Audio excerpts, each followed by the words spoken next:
दोस्तों आज हमारे पास में ये जो पंखा आया हुआ है इसके अंदर नई प्रॉब्लम है और मैं इस वीडियो को इसलिए बना रहा हूँ ताकि आप लोग इस सीज़न में अगर आपके पास में इस तरह की प्रॉब्लम वाला कोई पंखा आ जाए तो आप उसको बहुत आसानी से रिपेयर कर सकें, उसको ठीक कर सकें और वो भी बिना किसी खर्चे में। बहुत लोग सोचेंगे कि इसके लिए तो हमें अपना कवर ही बदलना पड़ जाएगा, लेकिन दोस्तों आपको कवर बदलने की जरूरत नहीं है। सिंपली आपको एक ट्रिक का इस्तेमाल करना है और उसी से आपका ये जो पंखा है दोस्तों बिल्कुल ठीक हो जाएगा। ऐसे हो जाएगा मानो कि इसका जो कवर है वही चेंज कर दिया गया हो। दोस्तों चलिए शुरू करते हैं वीडियो को और जानते हैं कि क्या है इसकी एक्चुअल प्रॉब्लम और क्या है इसका परफेक्ट सॉल्यूशन। चलिए शुरू करते हैं।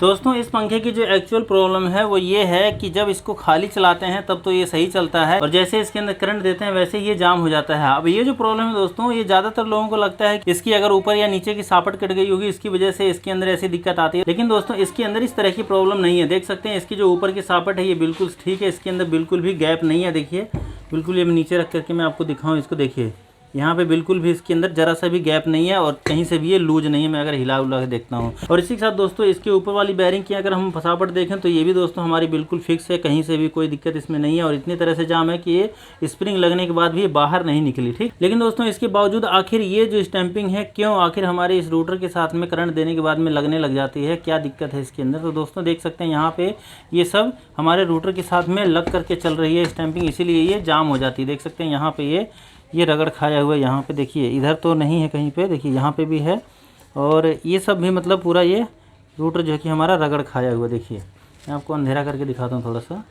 देखिए ये देखिए यहाँ पे ये रगड़ खाया हुआ है इस जगह पे और ये सब रगड़ खाया हुआ, मतलब काफ़ी ज़्यादा इसके अंदर रगड़ खाया हुआ है।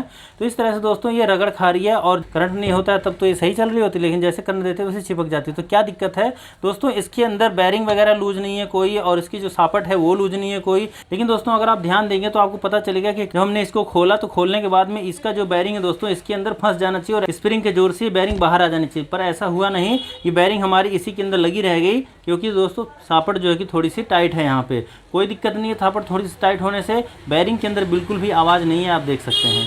ठीक है, बैरिंग में आवाज़ नहीं होनी चाहिए और सापट हमारी बिल्कुल सही है। इसके बावजूद अगर इसका जो स्टैंपिंग है और रूटर है आपस में लग रहे हैं तो क्या कारण है दोस्तों, देख सकते हैं यहाँ पे इसकी जो ये बैरिंग है दोस्तों ये हमारी ये फिसल करके यानी रगड़ खाई हुई है। देखिए जो नॉर्मल बैरिंग होती है वो कुछ इस तरह से होती है, देखिए बिल्कुल साफ़ होती है, इसके ऊपर कोई भी रगड़ खाया हुआ नहीं होना चाहिए। ठीक है, इस तरह से देख सकते हैं, लेकिन इसके ऊपर देखिए आपको निशान यहाँ पे दिखाई देंगे। इसका मतलब है कि ये जो बैरिंग है दोस्तों इस कवर के अंदर ये फ्री होकर के घूम रही है, यानी कि ये कवर जो है दोस्तों ये बैरिंग की जो सीट है ये ही लूज है। इसकी वजह से दोस्तों हमारी जो बैरिंग है इसके अंदर गोली के ऊपर ना चल करके पूरी बैरिंग घूम रही है इसके ऊपर, जबकि ये वहाँ पे फिक्स हो जाना चाहिए और फिक्स होने के बाद में गोली इसके ऊपर इस तरह से चलनी चाहिए, तब जा करके हमारा जो पंखा है दोस्तों वो काम करता है। पर दोस्तों ऐसा नहीं हो रहा है, इसकी जो बैरिंग है दोस्तों नीचे वाली वो लूज है।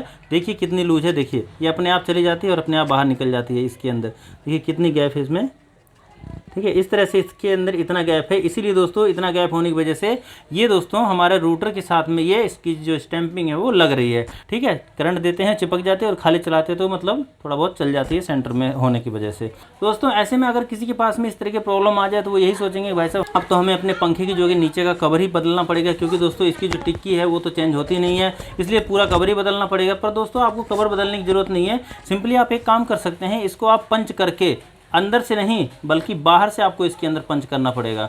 इसको पंच करके आप इसको ठीक कर सकते हैं, बैरिंग को टाइट कर सकते हैं। बहुत लोग सोचेंगे कि कपड़े को लगा करके भी हम इसको टाइट कर सकते हैं, पर दोस्तों कपड़ा जो होता है कई बार वो कट जाता है और जहां से मान लीजिए एक साइड से कट जाएगा तो एक साइड लेने लग जाएगा। इसलिए दोस्तों कपड़ा ना लगा करके मैं आपको ऐसा तरीका बताने जा रहा हूँ, उस तरीकों को अगर आप इस्तेमाल करेंगे तो निश्चित है कि आपके पंखे के अंदर लंबे समय तक प्रॉब्लम नहीं आएगी और ऐसे ही काम करेगा जैसे कि आपने पूरे कवर को ही चेंज कर दिया हो, नया कर दिया हो। दोस्तों कैसे इसको करना है, तो इसके लिए दोस्तों आपको सिंपली क्या करना है, पंच करना है और पंच करने का तरीका जो है वो दोस्तों आपको अपनाना है बाहर से पंच करने के लिए। ठीक है, तो उसके लिए सबसे पहले आपको इसके जो रूटर है दोस्तों इसको बाहर निकाल लेना है इस तरह से मार करके और इसको ऐसे ही रख देना है सीधे। और उसके बाद में दोस्तों आपको क्या करना है, पंच लेना है। पंच थोड़ा सा बड़ा होना चाहिए जो कि आपके बाहर से मतलब क्योंकि कम से कम 6 इंची का हो, जो कि बाहर से आपको मतलब ये लग सके इस तरह से, ठीक है। तो हम देख सकते हैं ये पेचकस लिया हमने, इस तरह से हमने इसी को पंच के रूप में हम इस्तेमाल कर लेते हैं, हार्ड पेचकस तपारिया का, जो कि दोस्तों पंच के रूप में काम कर लेता है। अब इसको क्या करेंगे हम इस तरह से लग करके दोस्तों इसके बाहर से यहाँ पे यहाँ पे यहाँ पे यहाँ पे कम से कम 6 जगह है, इसके अंदर हम बाहर से इसके ऊपर चोट मार देंगे। और हो सके तो आप इसको इस तरह से खड़ा करके भी इसके ऊपर ऐसे करके मार सकते हैं, कोई दिक्कत वाली बात नहीं है। ऊपर से मारेंगे एक बार इधर से, फिर दूसरा, फिर चौथा, छठवां। अब दोस्तों यहाँ पे जब आप देखेंगे तो ये हल्का सा आपको टेढ़ा मेढ़ा नज़र आएगा, देख सकते हैं हल्का सा ही, आपको पूरा गोल नहीं नज़र आ रहा है, टेढ़ा मेढ़ा नज़र आ रहा है। यही हमें करना था, ठीक है। अगर हम अंदर से पंच मारते तो ये और फैल जाता और हमारी बैरिंग और लूज हो जाती, लेकिन दोस्तों हमने बाहर से मारा तो अंदर की तरफ ये भिंचा है। और अब जब इसके अंदर हम बैरिंग को लगाएंगे तो बैरिंग आराम से नहीं जाएगी, लेकिन जब इसको हम ठोक देंगे दोस्तों तो ऐसे फिक्स हो जाएगी जैसे कि मानो ये नया ही सीट बनाई गई हो इसकी। दोस्तों चलिए अब इसको हम बैरिंग को इसके अंदर ठोक देते हैं। इसके लिए हमें क्या करना होगा, पहले इस बैरिंग को हमें यहाँ से निकालना होगा, बाहर करना होगा, तो उसके बाद हम इसके अंदर ठोक लेंगे और उसके बाद दोस्तों इसको फिट कर देंगे, फिर हमारा पंखा जो कि दोस्तों चलने लग जाएगा। अब इस तरह से दोस्तों आपके पंखे की अगर नीचे की बैरिंग आपको निकालना है और ऊपर का कवर लगा हुआ है तो इसके अंदर आप कोई चोट वगैरह मत मारिए, छेनी से आप इधर से छेनी लगाएं और बैरिंग को निकालने लग जाए। ऐसे में क्या होता है कि इसकी जो वाइंडिंग होती है कई बार उसके ऊपर चोट लगने की वजह से वो खराब हो जाती है, उसके तार वार टूट जाते हैं। इसलिए दोस्तों आपको इस तरह से पुलर का इस्तेमाल करना है। पुलर लेकर के आप निकाल लेंगे तो आपकी बैरिंग दोस्तों आराम से निकल जाएगी और कहीं पर भी कोई नुकसान भी नहीं होने पाएगा, ठीक है। दोस्तों इसको हम इस तरह से निकाल लेते हैं घुमा करके, देख सकते हैं हमारी बैरिंग निकल गई है। इधर में हमारे जो सापट है दोस्तों बिल्कुल सही है, देख सकते हैं कहीं से भी कोई पंच नहीं हुआ है, कहीं कोई कट नहीं लगा हुआ है, बिल्कुल फिक्स है ये है। तो स्प्रिंग को हम इसको यहीं पे लगा देंगे। उसके बाद दोस्तों ये कवर लेकर के हम सिंपली क्या करेंगे, इसको यहाँ पे ठोक लेंगे। बैरिंग हमारी बिल्कुल आवाज़ नहीं कर रही, देख सकते हैं, ठीक है। तो इसको हम यहीं पे ठोक लेंगे और ठोकते समय हमें बस इतना ध्यान रखना है, किनारे किनारे आपको मारना है, बीच में आपको चोट नहीं मारना है। कभी भी कोई बैरिंग ठोकते हैं इस तरह से तो आपको किनारे वाले हिस्से पे चोट मारना है, बीच में मारेंगे तो बैरिंग के अंदर आवाज़ हो जाएगी।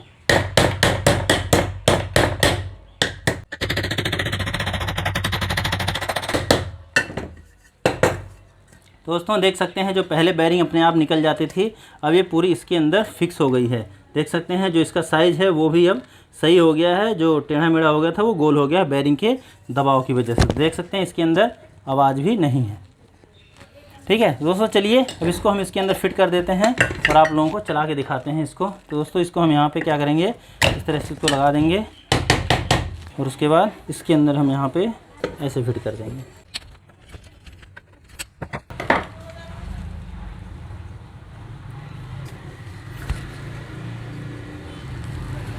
चलिए अब इसके अंदर करंट दे करके देखते हैं कि आप ये पंखा चलता है या नहीं।